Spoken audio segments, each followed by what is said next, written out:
إني وجهت وجهي للذي فطر السماوات والأرض حنيفا وما أنا من المشركين إن صلاتي ونسكي ومحياي ومماتي لله رب العالمين لا شريك له وبذلك أمرت وأنا من المسلمين.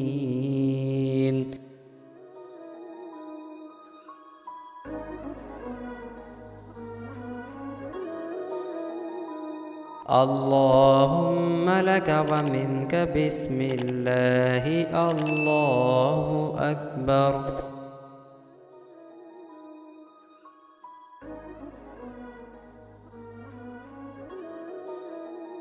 اللهم تقبل مني كما تقبلت من خليلك إبراهيم عليه الصلاة والسلام وحبيبك محمد صلى الله تعالى عليه وآله وسلم.